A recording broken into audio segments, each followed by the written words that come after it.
Hello everyone. आज के video में मैं आपके लिए मोस्ट इंपॉर्टेंट क्वेश्चन लेके आ गया हूँ। हिंदी की डिमांड पूरी कर दूंगा मैं आपकी। ठीक है, जितने भी प्रश्न हैं very very important, very very most repeated and viral प्रश्न है जो कि बोर्ड एग्जाम में बार बार पूछे गए हैं। तो बिना किसी देरी के वीडियो को स्टार्ट करते हैं। पहले क्वेश्चन में आ जाते हैं। हमसे क्या बोला जा रहा है कि पंडित प्रताप नारायण मिश्र के लेखक कौन है। 2023 से पूछा गया प्रश्न है, तो इसका सही उत्तर होगा भारतेंदु युग के। ठीक है, भारतेंदु युग के जो लेखक है वो है पंडित प्रताप नारायण मिश्र। ठीक है, आगे बढ़ते हैं। कह रहे हैं शुक्ल युग की कलावधि कितनी है। तो शुक्ल युग की कलावधि थी 1919 से लेकर 1938 तक। ठीक है, इस युग की कलावधि को हम क्या कहते हैं, शुक्ल युग की कलावधि कहते हैं। नेक्स्ट, कह रहे निम्नलिखित कथनों में से कोई एक कथन सही है, उसे पहचान करके लिखना है आपको। ठीक है, तो सही कथन है गोदान के जो लेखक है ना वो प्रेमचंद्र है, मुंशी प्रेमचंद्र। गोदान के लेखक कौन है, मुंशी प्रेमचंद्र। बाकी जो दोनों के दोनों स्टेटमेंट है, ठीक है, तीनों ये गलत है। नेक्स्ट क्वेश्चन है शुक्ल युग के प्रमुख इतिहासकार कौन है। तो जो शुक्ल युग के प्रमुख इतिहासकार है वो है बाबू गुलाब राय। कौन, बाबू गुलाब राय है शुक्ल युग के प्रमुख इतिहासकार।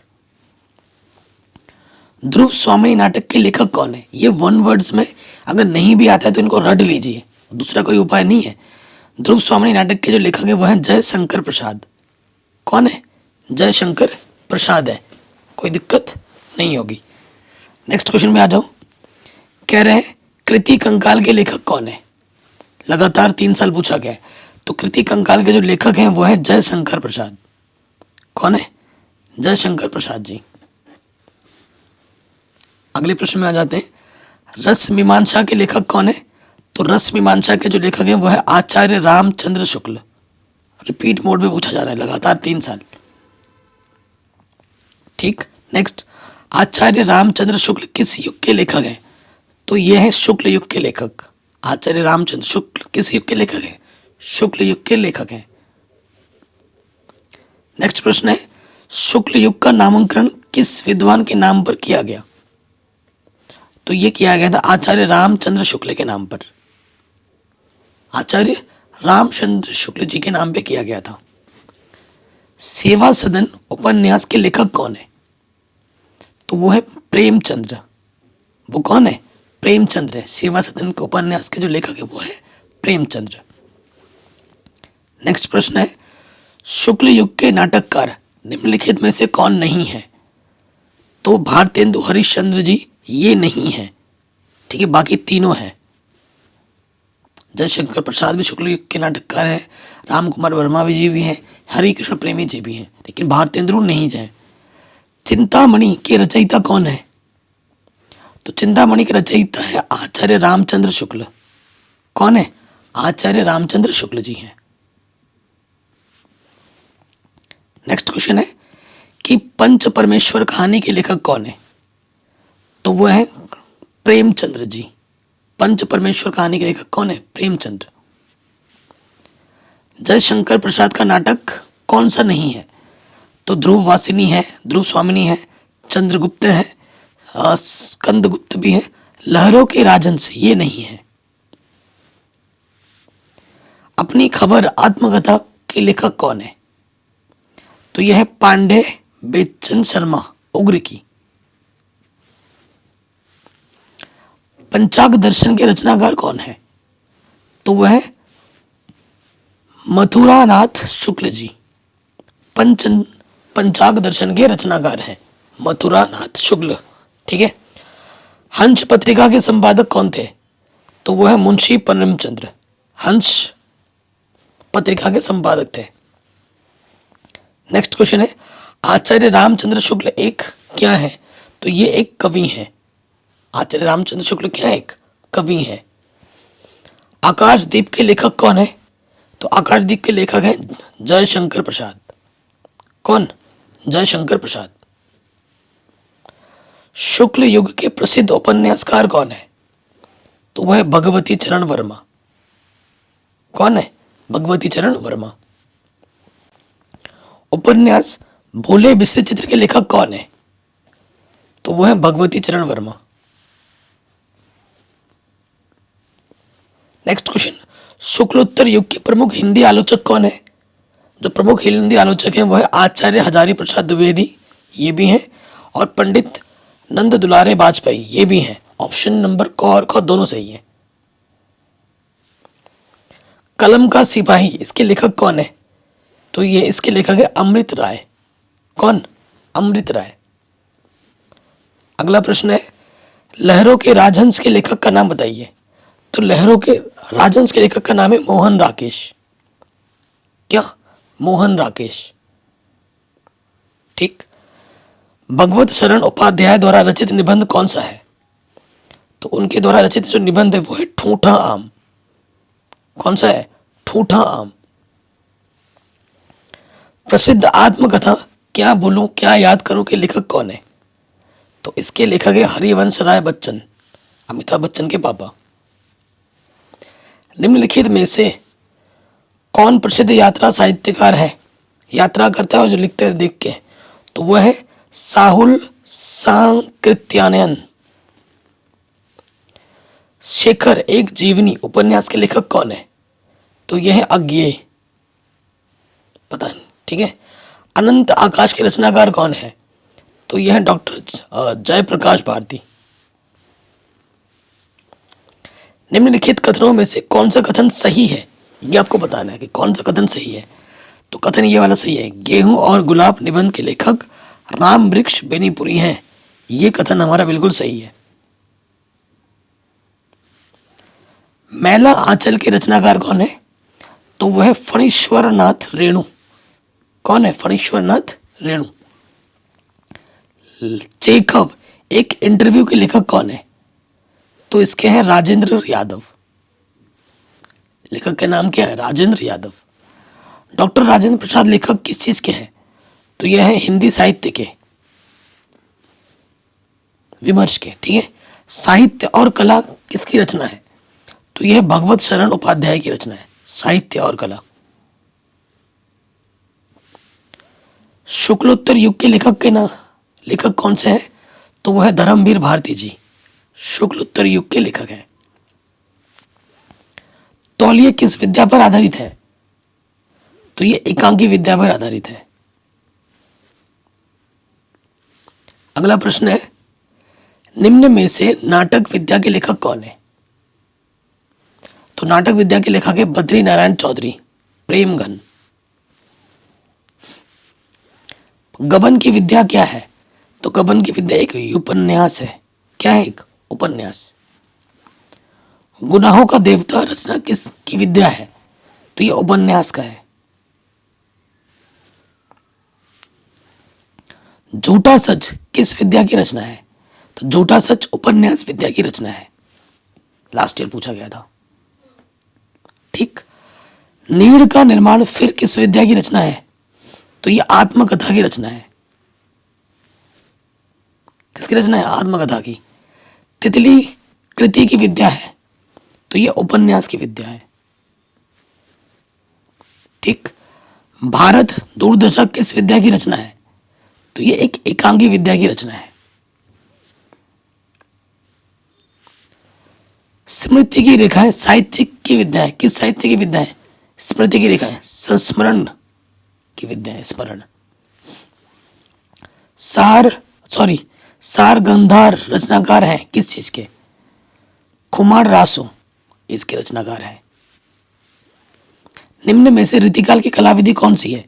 तो रीतिकाल की जो कला विधि है वो 1643 ईस्वी से 1843 ईस्वी तक रीतिकाल पुराना। रीतिकाल की मुख्य प्रवृत्तियां विशेषताएं क्या है? ठीक है। तो श्रृंगार रास को प्रधानता दी जाती थी और काव्य कला पक्ष की भी प्रधानता दी जाती थी। ऑप्शन क और ख दोनों सही होगा। ललित ललाम के रचयिता कौन है? तो वो है मतीराम। ललित ललाम के रचयिता कौन है? मतीराम। छत्रसाल दशक के रचनाकार कौन है? तो वो है भूषण। कौन है? भूषण। निम्न में से रीतिकाल के प्रमुख दो कवि कौन से हैं? तो पद्माकर और बिहारी, ये दोनों सही हैं। ठीक है। गंगा लहरी रचना किसकी है? तो तो यह है पद्माकर की। गंगा लहरी किसकी रचना है? पद्माकर की। रीतिकाल के वीर रस की प्रसिद्ध विद्या क्या है? तो वह है भूषण। रामचंद्रिका के रचनाकार कौन है? तो वह है केशव दास। ठीक। भूषण किस युग के कवि हैं? तो भूषण रीतिकाल के कवि हैं। बिहारी किस युग के कवि हैं? तो बिहारी जी हैं रीतिकाल के कवि। किसके? रीतिकाल के कवि हैं। केशव दास काव्य धारा के कवि हैं, तो रीतिबद्ध के कवि हैं केशव दास। रीतिकाल की रचना क्या है? तो रामचंद्रिका, ये वाला है रीतिकाल की रचना है। निम्न में से प्रयोगवाद दो प्रमुख विशेषताएं कौन सी हैं? प्रयोगवाद में घोर वैज्ञानिकता होती है, यथार्थवादी दृष्टिकोण होता है। तो क और ख दोनों सही होगा। साकेत महाकाव्य की रचना किसने की? तो ये मैथिली शरण गुप्त जी ने की। ठीक। प्रगतिवादी युग की दो प्रवृत्तियां कौन सी हैं? तो वो है मानवतावादी प्रवृत्ति और विद्रोह एवं क्रांति की भावना।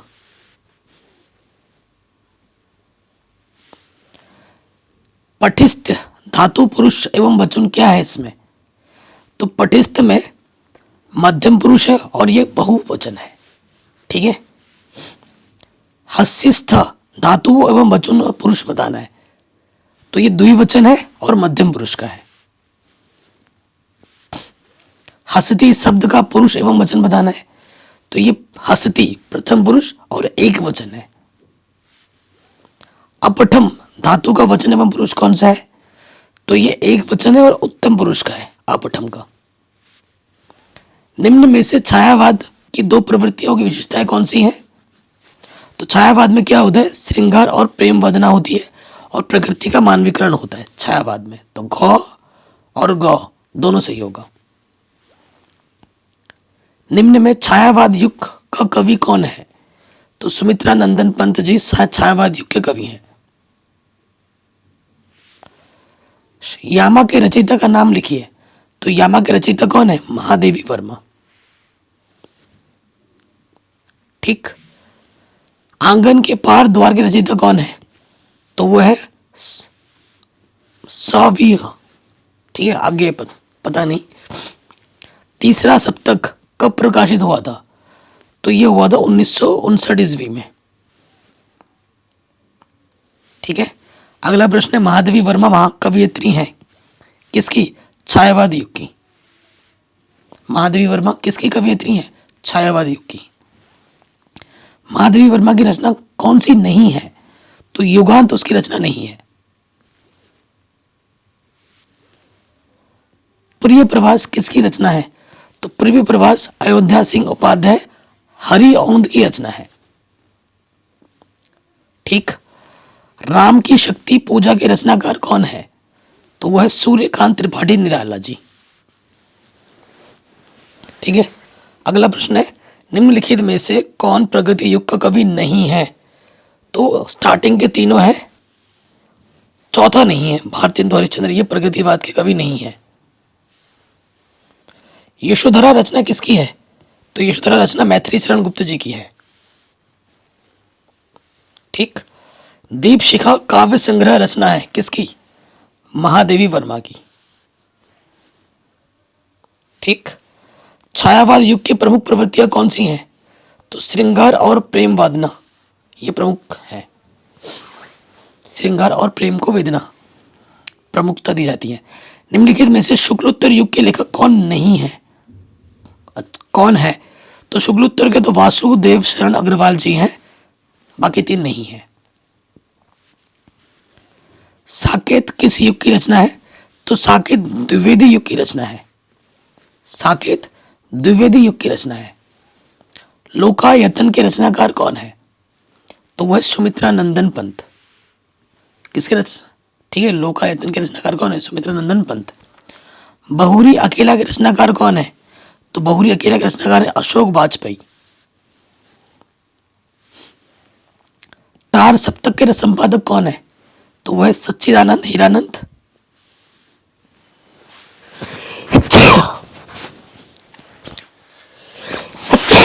सॉरी गाइस, तबीयत खराब है लेकिन फिर भी आप लोगों ने वीडियो शूट कर लो। बुखार सर्दी जुकाम सब लगा पड़ा है, तभी मैं इतना टोपी वगैरह सब पहन के रखा हूँ। सुमित्रा नंदन पंत की रचना कौन सी है? तो वह है युगवाणी। नाना नाना वाहन नाना वेशा, बीसे शिव समाज निज देखा, कौ मुखहीन विपुल मुख काहू, बिन पद कर कौ कौ बहु बाहू। उपयुक्त पंक्ति में कौन सा रस छुपा हुआ है? तो हास्य रस छुपा हुआ है, हंसने की चीज है यहाँ पे आ रहा है। ठीक है, हस्तु धातु रूप एवं वचन एवं पुरुष बताना है। हस्तु में ये एक वचन है और ये प्रथम पुरुष का है। ठीक, पठिस्थिता, ठीक है, पठिस्थिता में ये द्विवचन है और मध्यम पुरुष का है।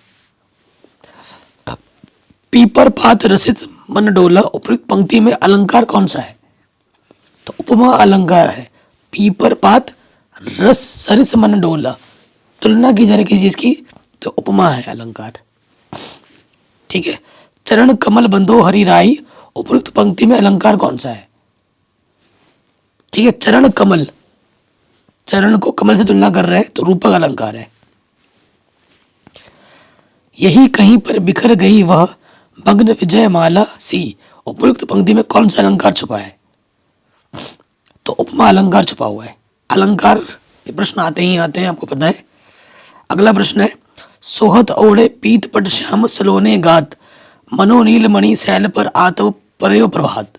उपयुक्त पंक्ति में कौन सा अलंकार है? ठीक है, तो यहां पर उत्प्रेक्षा अलंकार है। इस वाले का कमेंट करके आपको खुद बताना है कि इसमें कौन सा छंद है। ठीक है, तो मैं बता दे रहा हूं, इसमें शोठा छंद है। छंद क्या होता है, अलंकार क्या होता है, इस पर मैंने वीडियो बना रखी है। ठीक है, अगला प्रश्न है, लिख कर लोहित लेख डूब गया दिनमणि आहा, व्योम सिंधु सखी देखी, तारक बुध बुध दे रहा। इन पंक्तियों के पहले और तीसरे चरण में कितनी मात्राएं हैं? मात्राएं गिन के लिखनी है, तो पहले और तीसरे चरण में 11-11 मात्रा हैं, गिन के देख लेना। सह उपसर्ग लगाकर सही शब्द बनाइए। ठीक है, तो सहकर्मी उपसर्ग पहले आता है। ठीक है, प्रत्यय बाद में आता है। मधु शब्द का द्वितीय विभक्ति बहुवचन रूप क्या होगा? मधुनी। क्या होगा? मधुनी। मधु शब्द का पंचमी विभक्ति एक वचन का रूप क्या होगा? तो वो होगा मधुनः। क्या होगा? मधुनः। मति भी शब्द का विभक्ति एवं वचन बताइए। ठीक है, तो ये तृतीय विभक्ति है और बहुवचन है। नौ शब्द का वचन और विभक्ति कौन है? चतुर्थी। फलाद शब्द की विभक्ति एवं वचन बताना है। फलाद, तो यह पंचम विभक्ति और एक वचन। फलेन शब्द का वचन एवं विभक्ति बताना है, तो यह फलेन क्या होता है? एक वचन और तृतीय विभक्ति है। पठिताम धातु का वचन एवं पुरुष क्या होगा? तो प्रथम पुरुष और द्विवचन होगा। उपदेश शब्द में प्रयुक्त उपसर्ग कौन सा है? उपदेश में, तो उपसर्ग यहां पर है। उपसर्ग से बना शब्द नहीं है, कौन सा नहीं है? ऊपर। ठीक है, उप नहीं आ रहा है यहां पर। पर्यावरण शब्द में प्रमुख उपसर्ग क्या है? तो वह परि। क्या है? परि। निर्जन शब्द में किस उपसर्ग का प्रयोग किया जा रहा है? उपसर्ग पहले लगता है। निर्जन, तो आंसर होगा निर। अधिग्रहण शब्द में प्रयुक्त उपसर्ग कौन सा है? अधिग्रहण, तो होगा अधि। अनुग्रह शब्द में प्रयुक्त उपसर्ग कौन सा है? अनुग्रह, अनु होगा। अनुचर शब्द में उपसर्ग कौन सा है? अनुचर, अनु होगा। प्रत्यय के भेद कितने होते हैं? तो प्रत्यय के 2 भेद होते हैं। दैनिक शब्द में किस प्रत्यय का प्रयोग हुआ है? प्रत्यय बाद में आता है। दै दीन एक, ठीक है, तो इक हो जाएगा दैनिक। महानता शब्द में किस प्रत्यय का प्रयोग हुआ है? आखिर में जुड़ जाएगा, तो ता, महान प्लस ता, महानता। भलाई शब्द में कौन सा प्रत्यय है? भला। भलाई में क्या हुआ है? कौन सा जुड़ा हुआ है? आई। भला प्लस आई, भलाई। आई प्रत्यय जोड़कर कौन सा शब्द बना हुआ है? लिखाई। ठीक है। हानि लाभ में समास कौन सा है? जब भी डैश लगा हुआ ना तो समझ जाओ कि यहां पर द्वंद्व समास है। लाभ हानि है ना, दिन रात। त्रिवेणी में कौन सा समास छुपा है? त्रिवेणी में तीन यानी कि द्विगु समास। नंबर दिख रहा है। सुख दुख में समास कौन सा है? द्वंद्व समास। डैश जब भी दिखे द्वंद्व लगा देंगे। षड दर्शन में कौन सा समास छुपा है? ठीक है, द्विगु, क्योंकि षड 6 नंबर जब दिखे तो द्विगु होता है। पंचवटी, पंचवटी में क्या है? द्विगु समास। 5 नंबर दिख रहा है। वेद पुराण, वेद में डैश पुराण यानी कि द्वंद्व समास। मछली का पर्यायवाची है तो मछली को हम मीन भी कहते हैं। कह रहे हैं निम्नलिखित में से गंगा का पर्यायवाची कौन सा नहीं है? तो कालिंदी ये नहीं है गंगा की पर्यायवाची। निम्नलिखित में से अग्नि का पर्यायवाची कौन नहीं है? अग्नि का पर्यायवाची अनिल नहीं है। अनल होता है, पावक होता है, ज्वालस होता है। धनुष का पर्यायवाची शब्द कौन सा है? कोदंड। क्या? कोदंड। इत्यादि का संधि विच्छेद कीजिए। हर साल आता है तो इति प्लस आदि, इत्यादि। मधुरी का संधि विच्छेद क्या होगा? तो ये होगा मधु प्लस अरि, मधुरी। मातृ प्लस आकृति में संधि कौन सा छुपा हुआ है? तो मात्राकृति। यदि प्लस अभी में संधि कौन सा है? यद्यपि। इत्यादि का सही संधि विच्छेद क्या होगा? इति प्लस आदि, इत्यादि। अभ्युदय का सही संधि विच्छेद क्या होगा? अभि प्लस उदय, अभ्युदय। हरियत्र शब्द का संधि विच्छेद क्या होगा? हरि प्लस अत्र, हरियत्र। प्रत्येक शब्द में कौन सी संधि है? तो यण संधि है। प्रत्येक, प्रति प्लस एक। स्वागतम का संधि विच्छेद क्या होगा? सु प्लस आगतम, स्वागतम। तो आशा करता हूं आपको आज के इस वीडियो में मैंने जो 130 plus most important objective question बताए हैं वो आपने रट लिए होंगे। और ये रट लो भाई, यहाँ से क्वेश्चन बोर्ड एग्जाम में आएगा ही आएगा, ये मान के चलिए। वीडियो पसंद आई तो लाइक करें, शेयर करें। बाकी मैंने गणित विज्ञान सब पढ़ा रखा है, लिंक्स मिल जाएगी डिस्क्रिप्शन पे। वीडियो लिस्ट प्लेलिस्ट को जरूर चेक करें। चैनल पर नया तो सब्सक्राइब करें। जय हिंद, मिलते हैं नए वीडियो में।